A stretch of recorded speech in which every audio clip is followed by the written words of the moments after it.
So welcome to this lecture series on Environment and Ecology presented by Mentors for IS in association with Bangalore IS Academy and NamaKPAC. So this is an initiative of NamaKPAC to help students to prepare and study from home with the help of YouTube videos, current affairs available on the website, PDF materials for every subject, and online tests to track your preparation. So do remember to visit namakpac.com for more information. In this particular session, we will be moving over to climate change since we have already discussed about pollution and the major sources of pollution, what are the different kinds of pollution, and since we have covered more or less every other aspect of pollution in general in brief. So with this particular session, we will be moving over to climate change, global warming, and discussing more about climate change, global warming, what are the different causes, how is climate change going to affect us, what is global warming, and what are some of the international, or at least the most important international initiative to combat climate change or global warming. So without wasting more time, let us start with climate change and global warming. Now again, I'm pretty sure everybody has some understanding of what climate change is. Now, climate change refers to any long-term alteration in the average weather patterns either globally or regionally. This means that climate change has obviously occurred many times in the Earth's history for many reasons. However, the changes in global temperature and weather pattern seen today are caused by human activity, and climate change due to this human activity is happening much faster than the natural climate variations of the past. So, this climate change, which is caused by human activities and is linked to emission of greenhouse gases such as carbon dioxide and methane, is actually crucial for us to understand how the climate of our planet is changing. These gases, which I just mentioned, that is the emission of greenhouse gases, are effective at trapping heat from the sun's rays near the Earth's surface, much like how the glass walls of a greenhouse keep heat inside. Basically, the effect of greenhouse gases is nothing but to increase global temperatures. And this is why climate change is sometimes called global warming as well. So, climate change is what? Nothing but change in the climate patterns or alteration in the average weather patterns globally or regionally. When the climate of a certain region changes over a period of time, we refer to it as climate change. However, this climate change is due to human activities, and that is nothing but due to the emission of greenhouse gases, which is resulting in global warming, and this global warming is now leading to a climate change. Therefore, it is important for us to understand what is global warming so that we are able to understand how is this global warming causing climate change.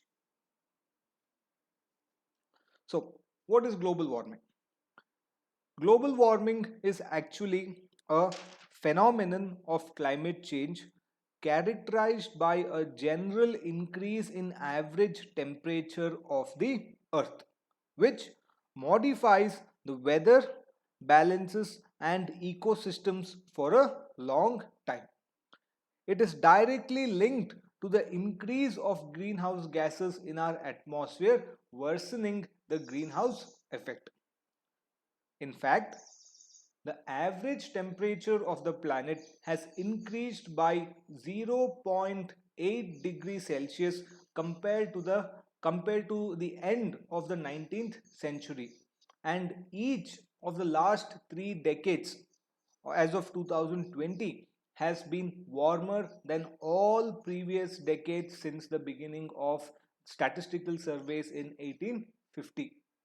Now, what the most pressing fact is that the most pressing issue is that at this pace of current carbon dioxide emissions, it is expected that there will be an increase of anywhere from 1.5 degrees Celsius to 5.03 degrees Celsius on an average by 2100.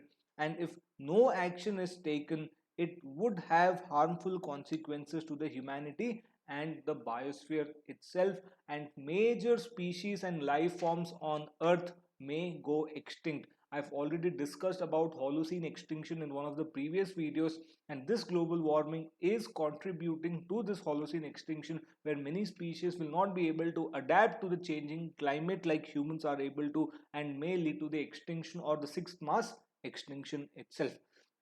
Therefore, in order to combat this global warming, it is important for us to understand what are the different causes, what are the main causes of global warming.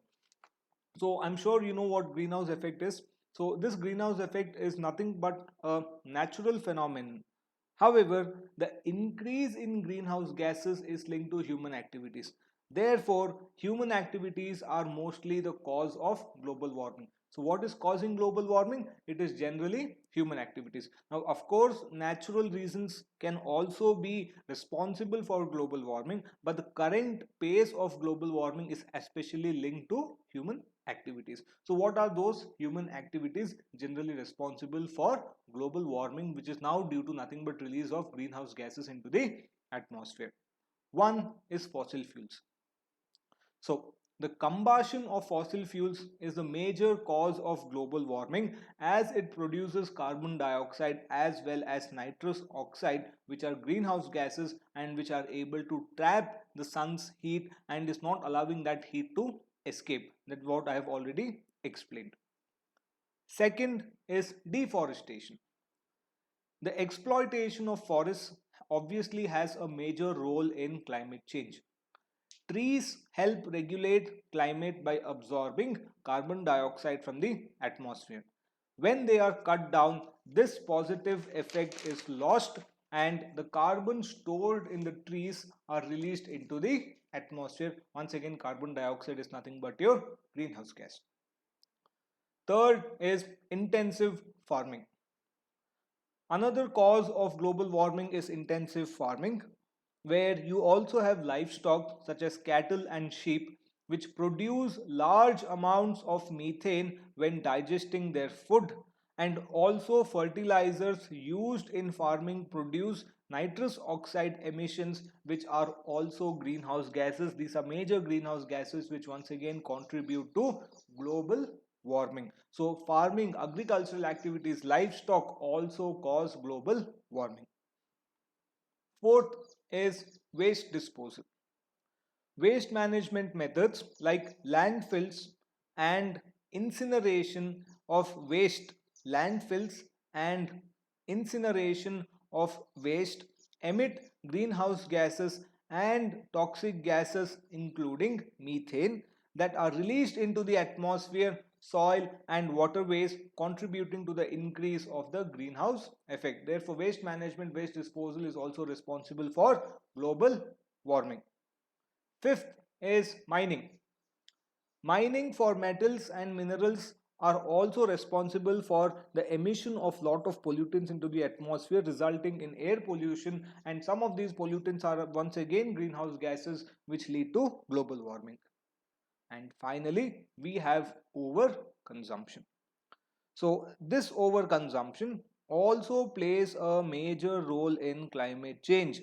In fact, it is responsible for the exploitation of natural resources and emissions from international freight transport, which contributes to global warming. So overconsumption, human greed is also leading to global warming, or you could actually say that human greed is one of the sole reasons for global warming, because it is simply human activities which is now causing global warming. So if you have now understood what are the different causes of global warming, now it is important for us to understand what are the effects of global warming. So here we will be considering the different effects of global warming, especially on biodiversity, oceans, humans, and the effect of global warming on weather. So first is effect of global warming on biodiversity. Here you have to understand that the increase of temperatures and the climate upheavals disturb the ecosystems, modify the conditions and cycles of plant reproduction. The scarcity of resources and climate change are changing life habits and migratory cycles of animals. Therefore, this is actually resulting in the disappearance of many species or the intrusion of invasive species, because climate change is obviously changing the climate itself, which is necessary for the inhabitation of certain species in the first place. So this intrusion of invasive species can once again threaten crops and other animals. Therefore, what I'm trying to say is that this global warming can affect the balance of biodiversity, and when the balance of biodiversity is modified, the biodiversity itself is threatened. According to one of the reports of IPCC, a 1.5 degrees Celsius average rise, according to a report of IPCC, the Intergovernmental Panel on Climate Change, a 1.5 degrees Celsius average rise will put 20 to 30% of species at risk of extinction, and this increase in temperature is nothing but due to human activities. So if the planet warms by more than 2 degrees Celsius, most ecosystems will struggle on our diverse planet. Therefore, global warming can have disastrous effects on the entire planet itself. Next, we will move on to how global warming affects the oceans. Now, due to global warming, permafrost and ice are melting massively at the poles, thereby increasing the sea level at a rate never known before. This will result in submergence of several islands and low-lying coastal areas. Another concern is that there will be acidification of oceans as well. A large amount of carbon dioxide can be captured by the oceans, which will make them more acidic and therefore affecting marine biodiversity as well. Therefore, there can be a tremendous effect which can be seen on oceans as well as marine diversity in our water bodies. So this is effect of global warming on oceans. Next, we move over to the effect of global warming on humans. Now, climate change is also affecting the global economy. It is also resulting in scarcity of resources like food and energy, giving rise to conflicts which will affect the social, health, and geopolitical balances in many parts of the world. Rising sea level, as I've already mentioned, due to the melting of glaciers, rising sea level and floods are causing population migration, and it is estimated that by 2050, by the year 2050, there will be 250 million climate refugees, and this can also result in major changes and upheavals about the global balance about or the relationship between different nations, nothing but due to global warming. And many small island nations, especially along the Caribbean and the Pacific Ocean, are at the verge of being submerged, nothing but due to this rise in sea level caused due to global warming, where this global warming is once again caused by nothing but human activities. Therefore, it can have a disastrous effects on humans and the survival of humans itself.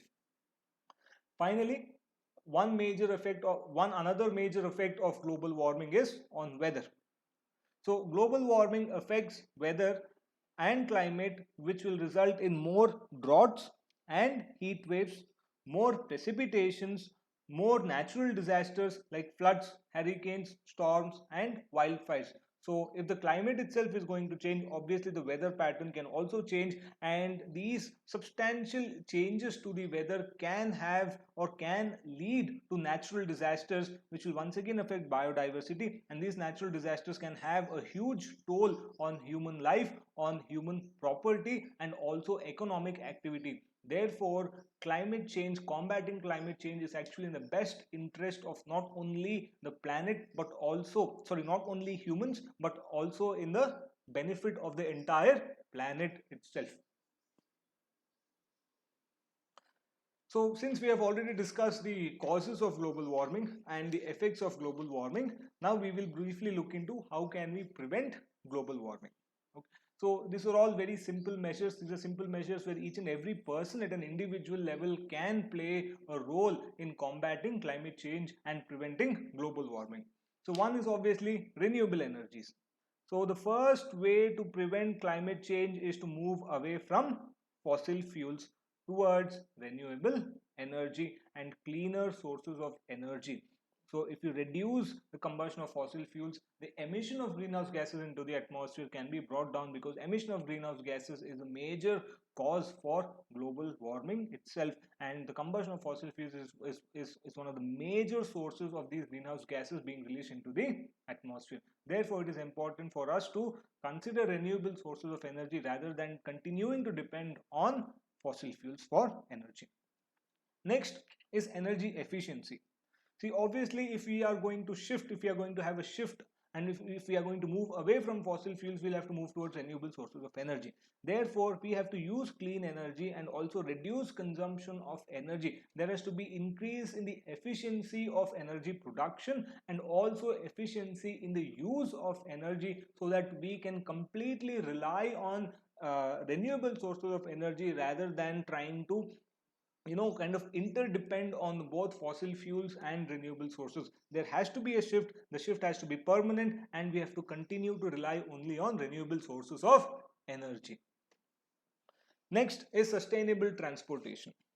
Now, sustainable transportation is necessary, where we have to shift from internal combustion engine vehicles to battery and hydrogen vehicles, as well as promote public transportation, which is obviously known to everyone and is one of the most viable ways of combating global warming, and is also one of the steps which is promoted vehemently by environmentalists and conservation activists. Sorry, it is public transportation. Then we have sustainable infrastructure. Now, sustainable infrastructure, as I had already mentioned in the previous video, it is nothing but green buildings. So we have to opt for green buildings and low energy buildings, which will once again help save energy, cut down on pollution and reduce greenhouse gas emissions. If you have not already read about green buildings, I want you to please go back and read about green buildings, understand what is green buildings, how is it beneficial, how is it going to affect, how is it going to help in combating climate change and global warming, what are the steps necessary, are there any policy measures to push for green buildings, what is Karnataka doing, what is India doing towards green buildings, how should construction activities actually change in order to combat climate change. Then we can consider sustainable agriculture and forest management. So agriculture, once again, as I've already mentioned, agricultural activities can also result in global warming. Therefore, there is a necessity for us to encourage the better use of natural resources, stop massive deforestation and make agriculture more greener, and include people in forest management, involve people in afforestation, increase forest cover, which is obviously one of the best ways in combating global warming. And finally, as I've already mentioned earlier, responsible consumption and recycling can also go a long way, where following the 3 R's, that is reduce, reuse and recycling, can have major effects and can have great effects in combating, and can be very useful in combating global warming and climate change. So this was nothing but a brief introduction, brief explanation as to what is climate change and what is global warming, what are the different effects, causes, and how can global warming be prevented. So I'm hoping that these points will obviously help you in your answer writing when it comes to your mains. So thank you for watching this video. If you do have any doubts, please do write to us in the comment section. Please do follow us for more such videos.